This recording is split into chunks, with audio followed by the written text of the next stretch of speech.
Americans cannot and should not be fighting in a war and dying in a war that actual children are not willing to fight for themselves. In the blinding light of the blast, the force of the explosion was equivalent to 15,000 tons of TNT. Today we're going back to the 1980s and the war between Iraq. On the outskirts of Herat, Afghanistan's third biggest city, government forces try to hold off the Taliban. It's been like this for several days. Enemy forces for several years. A year ago they said they couldn't believe they took Kabul so easily. They celebrated then.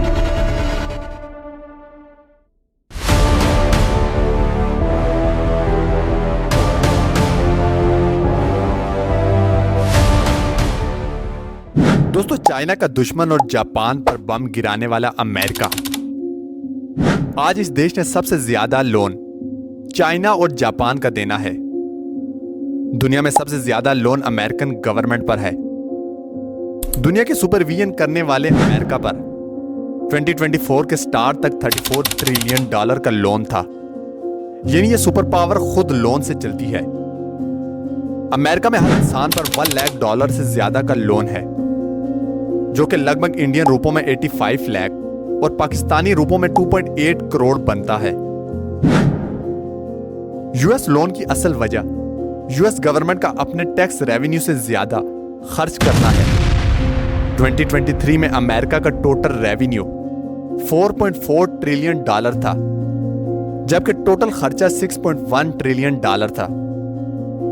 इस हिसाब से 2023 में US government का खसारा $1.7 trillion था, जो कि total revenue का 38% बनता है।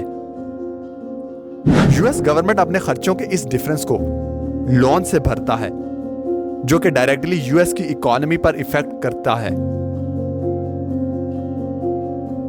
इसी तरह अमेरिका का हर वार और दुनिया के हर इशू में इंटर होना भी अमेरिकन इकोनॉमी के लिए एक खतरा है।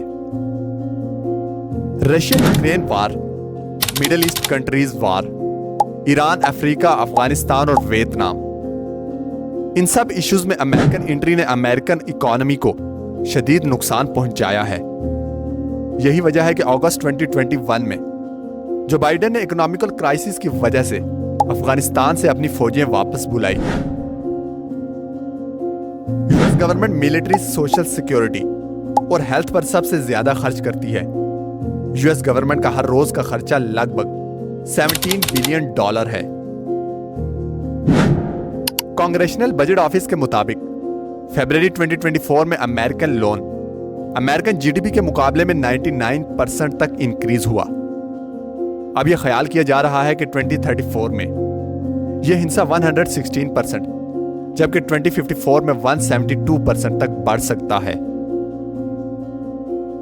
यूएस गवर्नमेंट पर लगे लोन में से 25% दूसरे कंट्रीज का लोन है, जबकि बाकी का 75% यूएस की लोकल पब्लिक का है, यानी कि अमेरिकन कंपनीज, म्यूचुअल फंड्स और टॉप इन्वेस्टर्स वगैरह का। 2019 में Jeff Bezos, founder of Amazon, ने लगभग $11.7 बिलियन सिक्योरिटी होल्डिंग के मद में अमेरिकन गवर्नमेंट को दिए।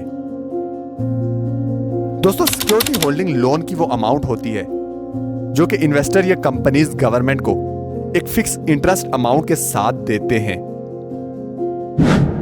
जनवरी 2023 के मुताबिक जापान यूएस का सबसे बड़ा फॉरेन डेबिट होल्डर है।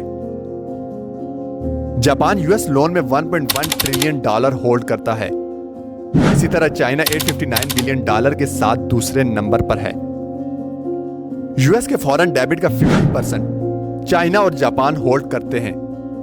अमेरिकन लोन के टॉप 5 होल्डर्स में जापान, चाइना, यूके, बेल्जियम और लक्समबर्ग शामिल हैं।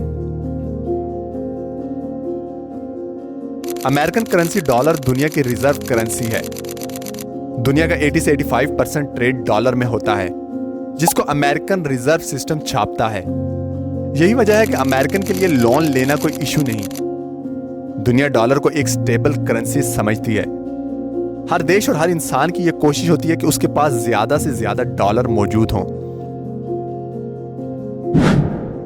अमेरिका में इन्वेस्टमेंट लोग ट्रेजरी बॉन्ड की सूरत में करते हैं। दुनिया के बड़े बड़े देश और इन्वेस्टर्स डॉलर के बदले में अमेरिकन ट्रेजरी बॉन्ड पर इन्वेस्ट करते हैं और वो ट्रेजरी बॉन्ड्स को अमेरिकन गवर्नमेंट से बाय करते हैं। अब सवाल यह है कि आखिर ये ट्रेजरी बॉन्ड्स क्या चीज हैं? दोस्तों, ट्रेजरी बॉन्ड अमेरिकन गवर्नमेंट के लिए लोन लेने का एक नया वेपन है। यूएस गवर्नमेंट टैक्स के अलावा अपने बाकी तमाम खर्चों को पूरा करने के लिए ये ट्रेजरी बॉन्ड जारी करती है। ट्रेजरी बॉन्ड्स को सेफ इन्वेस्टमेंट माना जाता है क्योंकि इन बॉन्ड्स पर गवर्नमेंट की जानिब से एक प्री डिफाइंड इंटरेस्ट लगाया जाता है। यानी जब आप एक खास टाइम लिमिट के बाद ये बॉन्ड्स गवर्नमेंट्स को वापस बेचेंगे तो यूएस गवर्नमेंट आपको इंटरेस्ट की सूरत में इन बॉन्ड्स पर एक्स्ट्रा अमाउंट पे करेगी। अमेरिका कभी भी डिफॉल्ट नहीं कर सकता क्योंकि डॉलर एक रिजर्व करेंसी है। हाँ, अगर डॉलर की जगह कोई दूसरी करेंसी बनती है, जैसा कि ब्रिक्स में सोचा जा रहा था एक नई करेंसी लाने का, तो इस सूरत में अमेरिका के लिए मसला बढ़ सकता है। अगर दुनिया के देश डॉलर के बजाय किसी दूसरी करेंसी में ट्रेड करते हैं तो अमेरिका के लिए खतरा मजीद बढ़ सकता है। अब यहां पर बात करते हैं उन 3 अहम ड्राइवर्स की जो कि अमेरिकन नेशनल डेबिट को बढ़ाने में सबसे ज्यादा रोल प्ले करते हैं।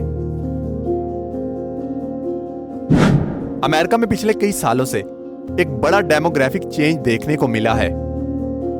अमेरिकन सोसाइटी में 65 इयर्स प्लस यानी बूढ़े लोगों की तादाद में इजाफा हो रहा है।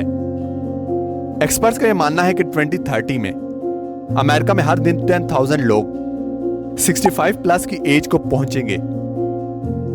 अमेरिकन बेस्ट हेल्थ सिस्टम से यह अंदाजा लगाया जा रहा है कि फ्यूचर में लोगों की उम्रें लंबी हुआ करेंगी।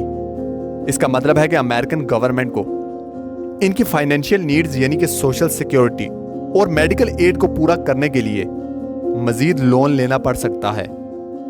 2010 में यूएस में 65 प्लस एज की टोटल पॉपुलेशन 40.5 मिलियन थी, जबकि 2030 में यह पॉपुलेशन 70.2 मिलियन एक्सपेक्टेड है। यूएस हेल्थ और मेडिकल सिस्टम दुनिया का महंगा तरीन मेडिकल सिस्टम है। US medical system 1/5 of total economy को रिप्रेजेंट करता है। यह अमेरिकन बजट का सेकंड फास्टेस्ट ग्रोइंग पार्ट है। यूएस गवर्नमेंट हर अमेरिकन की हेल्थ पर हर साल 12,000 से ज्यादा पे करती है, जो कि दुनिया के बाकी कंट्रीज में सबसे ज्यादा है।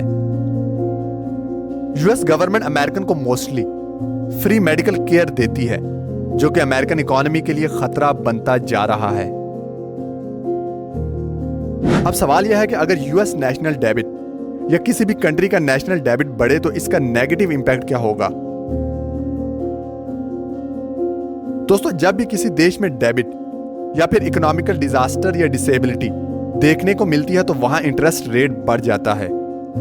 Interest rate directly proportional to debit होता है, यानी जब इंटरेस्ट बढ़ता है तो डेबिट खुद ब खुद बढ़ना शुरू हो जाता है। अब जब उस देश में कोई चीज या कारोबार के लिए गवर्नमेंट से अमाउंट ली जाएगी तो उस पर लगने वाला इंटरेस्ट उस बिजनेस पर डायरेक्टली इफेक्ट करेगा, जिससे पर्सन टू पर्सन ट्रेडिंग कम होगी, यानी लोग कम चीजें खरीदेंगे और इसका नुकसान डायरेक्टली वहां की गवर्नमेंट और इकोनॉमी को होगा। अमेरिकन हर दिन $2.4 बिलियन सिर्फ इंटरेस्ट यानी सूद पर गवर्नमेंट को पे करते हैं। इंटरेस्ट यूएस फेडरल बजट का फास्टेस्ट ग्रोइंग पार्ट है, यानी यह अमेरिका में सबसे ज्यादा तेजी से ग्रो कर रहा है। यूएस में हर 10 साल बाद इंटरेस्ट रेट डबल हो रहा है। Social security, health, defence, market place subsidy सब पर इंटरेस्ट रेट बढ़ रहा है, जो कि अमेरिकन पॉपुलेशन के लिए खतरे की घंटी है। 2034 में यह ख्याल किया जा रहा है कि ये फिगर्स डबल हो जाएंगे। इकोनॉमिस्ट के मुताबिक हर वो डॉलर जिस पर आपको इंटरेस्ट देना पड़े या फिर देना पड़ रहा हो, तो इसका मतलब यह है कि वहां की गवर्नमेंट के पास एक स्ट्रॉन्ग गवर्नमेंट बनाने के लिए कम रिसोर्सेज हैं। इसी तरह दोस्तों, अमेरिकन गवर्नमेंट को इस वक्त बहुत से चैलेंजेस का सामना है, जैसा कि climate change, failing education, crumbling infrastructure और अनप्रेडिक्टेबल सिक्योरिटी थ्रेट्स। दोस्तों, कोई भी कंट्री अपनी पॉपुलेशन को जो फैसिलिटीज प्रोवाइड करती है तो उन फैसिलिटीज पर लगने वाला पैसा वहां की आवाम से वसूल किया जाता है। अब ये पैसा टैक्स और दूसरे कई तरीकों से लिया जाता है। जितना ज्यादा कोई देश अपनी पॉपुलेशन को फैसिलिटेट करता है तो उसका टैक्स रेट भी उतना ही हाई होता है, जैसा कि अमेरिका, कनाडा, ऑस्ट्रेलिया, यूके। यहाँ का लाइफ स्टैंडर्ड बहुत ज्यादा हाई है, लेकिन उसके मुकाबले में वहां का टैक्स रेट भी दुनिया के बाकी तमाम कंट्री से ज्यादा है। अब यहां पर यह बात याद रखना जरूरी है कि किसी भी कंट्री की सरकार खुद अवाम के रहमो करम पर होती है। अगर आज अवाम सिर्फ अपना टैक्स देना ही बंद कर दे तो किसी भी देश की सरकार के लिए चलना मुश्किल हो सकता है। लेकिन इस तमाम सिनेरियो में सबसे अच्छी और इंपॉर्टेंट चीज यह है कि किसी भी देश की सरकार अपने टैक्स अमाउंट में से कितना % अपनी पॉपुलेशन और अपने कंट्री के इंफ्रास्ट्रक्चर पर खर्च करती है।